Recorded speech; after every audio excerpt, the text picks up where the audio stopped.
और हमारे साथ इसी खबर पर बातचीत के लिए कोटा से हिमांशु मित्तल जी मीडिया संवाददाता जुड़ गए हैं। हिमांशु, 12 झालावाड़ का जिक्र किया जा रहा था। पहले जब शुरुआत हुई तो ये दिखाई पड़ा कि 4 जिलों में तो बर्ड फ्लू के कुछ मामले सामने आए हैं, चूंकि पुष्टि हो गई थी, लेकिन बहुत सारे अभी भी जिले जहां पर मृत पाए जा रहे हैं पक्षी, लेकिन जब सैंपल भेजा गया तो पॉजिटिव नहीं निकले। कुछ एक जगहों पर 1-2 सैंपल पॉजिटिव आए हैं, लेकिन स्थिति क्या देख रहे हैं कोटा संभाग की अगर हिसाब से देखते हैं और खासकर जिले के हिसाब से?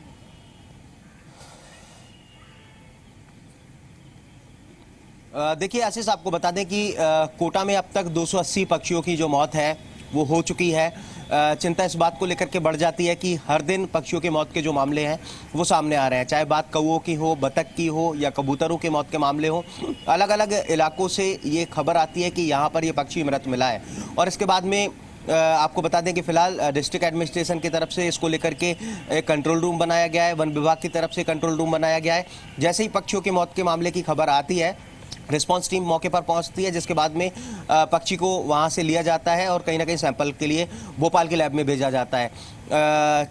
आपको बता दें कि एक अच्छी खबर जरूर ये है कि किसी पोल्ट्री फार्म से किसी तरह से अभी तक बर्ड फ्लू की कोई जो पुष्टि है वो नहीं हुई है, लेकिन रामगंज मंडी से जो सैंपल लिए गए थे उसमें बर्ड फ्लू की पुष्टि हो चुकी है। 12 और झालावाड़ में भी हालात चिंताजनक है, क्योंकि लगातार वहाँ पर पक्षियों की मौत के मामले सामने आ रहे हैं। वहाँ पर भी जयपुर की तरफ से एक जो स्पेशल टीम है उसने मौके पर जाकर के विजिट किया और सैंपल को भोपाल के लैब में भेजा गया। जो 12 के जो कुछ सैंपल हैं वो भी पॉजिटिव मिले हैं। मुख्यमंत्री अशोक गहलोत की तरफ से भी इसको लेकर के चिंता जाहिर की गई थी। सीधे तौर पर कहा कि H5N1 H5N8 जो वायरस है उसकी वजह से ये बर्ड फ्लू फैल रहा है, और कहीं ना कहीं इस बात से इनकार नहीं किया जा सकता कि ये पक्षियों से इंसानों के अंदर फैल सकता है। तो इस बात को लेकर के मुख्यमंत्री अशोक गहलोत की तरफ से चिंता जाहिर की गई और अब एहतियात बरतने के लिए कहा गया है, सचेत रहने के लिए कहा गया है और गंभीर रहने के लिए कहा गया है, अपने आप को बचाव के लिए कहा गया है। जो अपील है वो मुख्यमंत्री अशोक गहलोत की तरफ से की गई है। राजस्थान के अलग अलग जिलों से लगातार ये मामले सामने आ रहे हैं, लेकिन बीते 24 घंटे की अगर बात करें तो बीते 24 घंटे में कोई भी जो सैंपल है उसमें बर्ड फ्लू की पुष्टि राजस्थान के किसी भी जिलों में नहीं हुई है। करीब 2000 के करीब जो कौओं की मौत है राजस्थान के अलग अलग जिलों में अब तक हो चुकी है, जो कहीं ना कहीं चिंता का सबब है। राजस्थान के अलग अलग जिलों से फिलहाल पक्षियों की मौत की जो खबर है वो मिल रही है, जो चिंता बढ़ा देने वाली है। लेकिन अच्छी और राहत की खबर यह कि बीते 24 घंटे से कोई भी जो पॉजिटिव केस है बर्ड फ्लू से जुड़ा हुआ वो नहीं आया है। अलग अलग जिलों में इंतजाम किए गए हैं, डिस्ट्रिक्ट एडमिनिस्ट्रेशन को जिम्मेदारी दी गई है, वन विभाग को जिम्मेदारी दी गई है, कंट्रोल रूम बनाने को कहा गया है।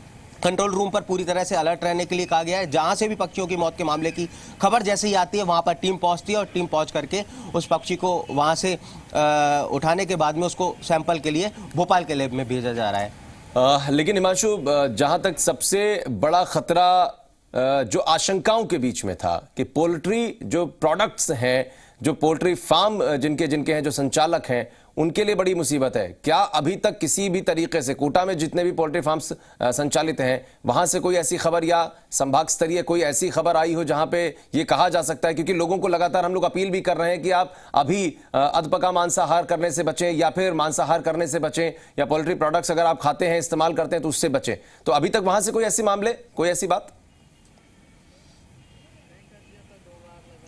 देखिए फिलहाल ऐसा कोई मामला पोल्ट्री फार्म से नहीं आया। जैसा कि मैंने पहले भी जिक्र किया, पोल्ट्री फार्म फिलहाल सेफ कहे जा सकते हैं और अपने तरफ से पोल्ट्री फार्म के अंदर जो सेफ्टी मेजर्स हैं वो पोल्ट्री फार्म जो संचालक है वो अपना रहे हैं। लेकिन सीधा जो असर है बर्ड फ्लू का वो देखा जा सकता है पोल्ट्री प्रोडक्ट्स की सेल पर। कहीं ना कहीं ऐसा एक आंकड़ा है जो कि ये बताता है कि 50 से 60% तक जो लोग हैं वो पोल्ट्री जो प्रोडक्ट है वो खरीदने से और उनको खाने से बच रहे हैं। और ये आंकड़ा अपने आप में बड़ा आंकड़ा है और ये आंकड़ा लगातार डे बाई डे बढ़ता जा रहा है, क्योंकि जिस तरह से बर्ड फ्लू का कहर राजस्थान ही नहीं पूरे देश के अलग अलग हिस्सों में बढ़ रहा है, तो लोगों की जो चिंता है वो सीधे तौर पर बढ़ रही है। लोग चिकन और तमाम जो पोल्ट्री प्रोडक्ट हैं उनसे कहीं ना कहीं अपने आप को बचा रहे हैं। तमाम जो मांसाहार से जुड़ी दुकानें हैं वहाँ से जो लोगों की दूरी है वो सीधे तौर पर देखी जा रही है और कह सकते हैं कि ये चिंता बढ़ा देने वाला है पोल्ट्री प्रोडक्ट से जुड़े कारोबारियों को लेकर के। तो फिलहाल अपने तरफ से वो सेफ्टी मेजर्स अपना रहे हैं, लेकिन एक अच्छी खबर ये कि पोल्ट्री फार्म से अभी तक किसी भी तरह से कोई भी जो पुष्टि है बर्ड फ्लू से जुड़ी हुई नहीं है। लेकिन लोग चिंतित हैं और उसका जो असर है वो सीधे तौर पर पोल्ट्री प्रोडक्ट के कारोबार पर ठीक है, नजर आ रहा है। कारोबार पर असर पड़ रहा है, लेकिन क्योंकि कई बार ये भी कारोबार देखने अब को मिला है कि 50 जब से इस 60% तरीके के मामले सामने आते हैं तो प्रशासन पूरी तरीके से अलर्ट होता है और प्रशासन की तरफ से भी कुछ पाबंदियां लगाई जाती हैं। दिल्ली की अगर हम बात कर रहे हैं तो यहाँ की बहुत बड़ी मंडी है गाजीपुर मंडी, वहां की जो मुर्गा मंडी है उसको फिलहाल 10 दिनों के लिए बंद कर दिया गया है। तो क्या प्रशासनिक स्तर पर कोई ऐसे कदम उठाए भी जा सकते हैं? ऐसी कोई चर्चा चल रही है? देखिए, मैंने आशीष आपको बताया कि कोटा डिस्ट्रिक्ट एडमिनिस्ट्रेशन की अगर बात करें तो कोटा जिला कलेक्टर की तरफ से इसको लेकर के तमाम जो विभागीय अधिकारी हैं उनकी तरफ से एक बैठक जो है वो की गई। बैठक करने के बाद में आपको बता दें कि वन विभाग की तरफ से एक कंट्रोल रूम यहां पर बनाया गया है, एक रिस्पांस टीम यहां पर बनाई गई है, नगर निगम को भी अलर्ट रहने के लिए कहा गया है, डिस्ट्रिक्ट एडमिनिस्ट्रेशन भी पूरी तरह से इसको लेकर के अलर्ट मोड पर है, जो सोशल ग्रुप है वो भी बनाया गया है ताकि जहां से भी शहर से लेकर के ग्रामीण इलाकों से पक्षी की मौत का मामला निकल करके आता है, मौत की खबर आती है, उस पर तुरंत जो क्विक रिस्पांस हो सके, क्विक जो रिलीफ है वो पहुंच सके, इस तरह की जो कोशिश है वो डिस्ट्रिक्ट एडमिनिस्ट्रेशन की तरफ से की गई है। तो जैसे ही इस तरह की कोई खबर आती है वैसे ही क्विक रिस्पांस टीम मौके पर पहुंचती है और जिसके बाद में वहां से जो पक्षी है उसको रेस्क्यू किया जाता है, रेस्क्यू करने के बाद में उसे आगे पहुंचाया जाता है। तो फिलहाल डिस्ट्रिक्ट एडमिनिस्ट्रेशन की तरफ से अपनी तमाम तैयारियां पूरी कर ली गई हैं, इसको लेकर के तमाम विभागों को अलर्ट पर रहने के लिए कह दिया गया है। चलिए, बहुत शुक्रिया हिमांशु आपका इस जानकारी और बातचीत के लिए।